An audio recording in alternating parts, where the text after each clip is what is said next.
Jawaban jaksa selaku termohon peninjauan kembali atau kontra memorinya selaku termohon dalam peninjauan kembali menolak semua dalil-dalil atau alasan-alasan PK 6 terpidana. Seperti adanya alasan keadaan baru atau novum, itu ditolak oleh jaksa bahwa itu bukanlah keadaan baru atau bukanlah novum. Kemudian yang kedua, adanya saling pertentangan, itu juga ditolak oleh jaksa bahwa tidak ada saling pertentangan karena semuanya sudah berkesesuaian. Kemudian yang ketiga, adanya kehilapan hakim atau kekeliruan yang nyata, itu juga ditolak oleh jaksa bahwa tidak ada kehilapan hakim atau kekeliruan yang nyata. Apa strategi yang sedang dilancarkan oleh Rudiana CS? Nah, ini untuk menyelamatkan para pejabat yang menikmati benefit dari kasus Vina dulu 2016. Kekeliruan atau kesalahan dari awal itu oleh oknum ya. Kalau kita lihat oknum ini kan Aibtu Rudiana ini kan ditemukan banyak pelanggaran etika loh. Apalagi pelanggaran hukumnya juga banyak. KUHAP tidak dilaksanakan dengan secara baik dan benar. Nah, kembali lagi bersama saya di seputar artis.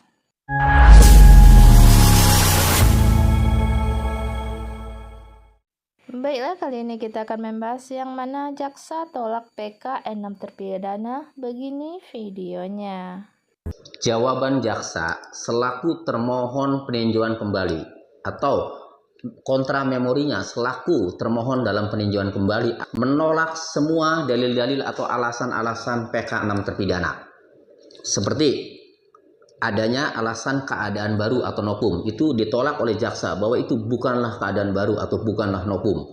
Kemudian yang kedua, adanya saling pertentangan, itu juga ditolak oleh jaksa bahwa tidak ada saling pertentangan karena semuanya sudah berkesesuaian. Kemudian yang ketiga, adanya kehilapan hakim atau kekeliruan yang nyata, itu juga ditolak oleh jaksa bahwa tidak ada kehilapan hakim atau kekeliruan yang nyata.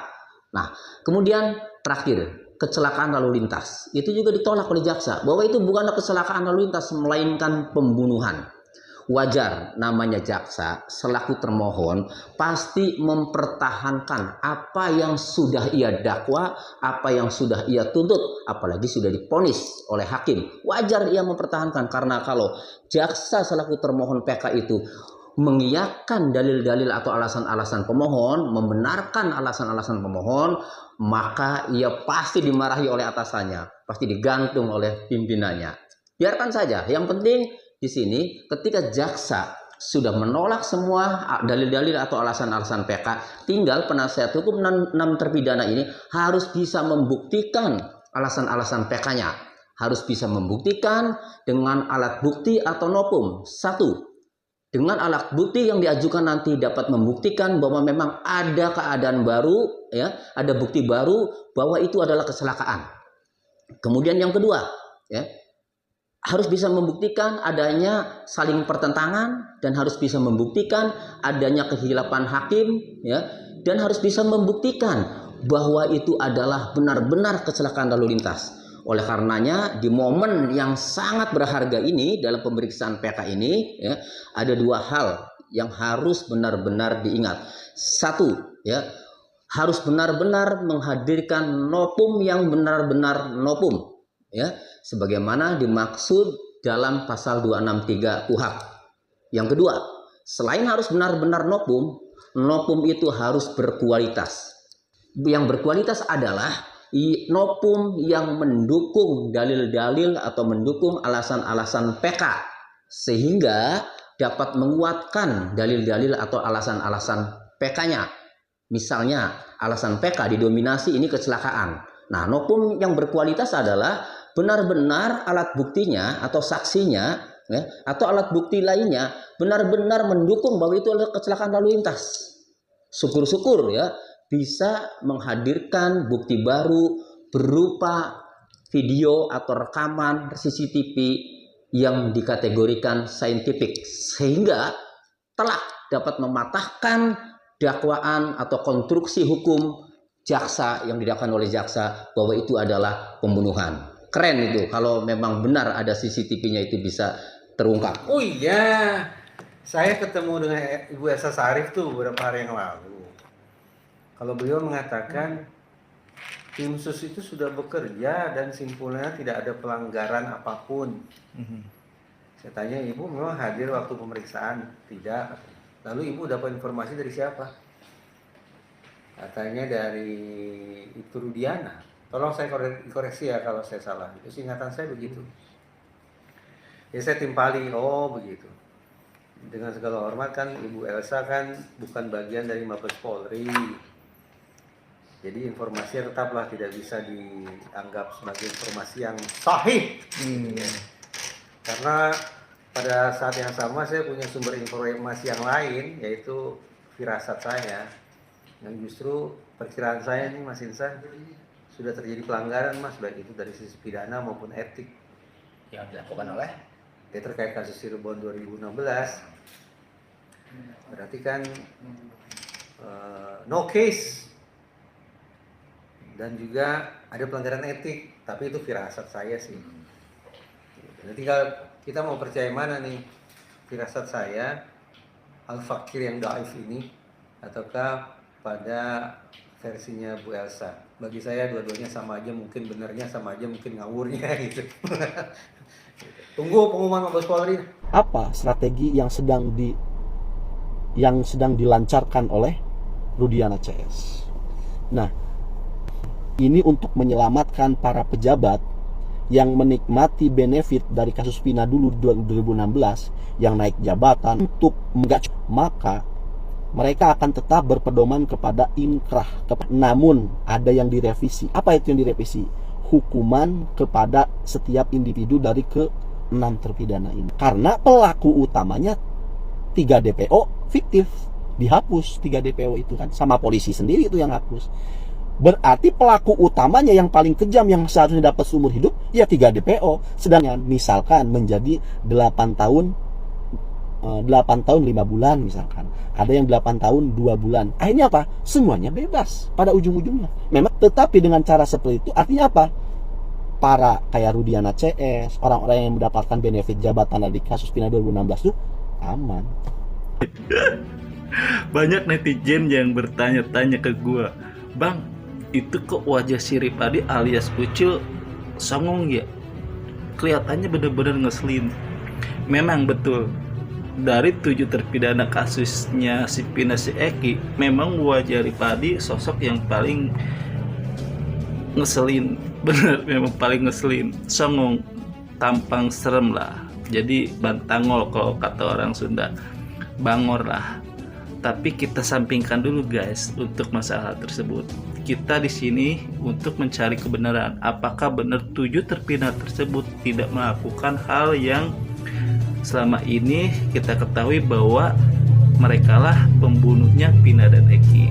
So, gue rasa kita sampingkan semua untuk masalah perilaku atau wajah mereka. Yang penting kita tahu mereka tidak bersalah. Itu aja sih.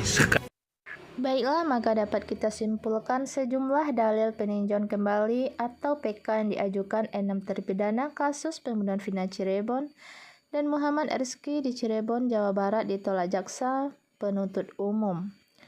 Diketahui Pengadilan Negeri Cirebon menggelar sidang kedua dengan agenda tanggapan termohon pada Senin 9 September 2024.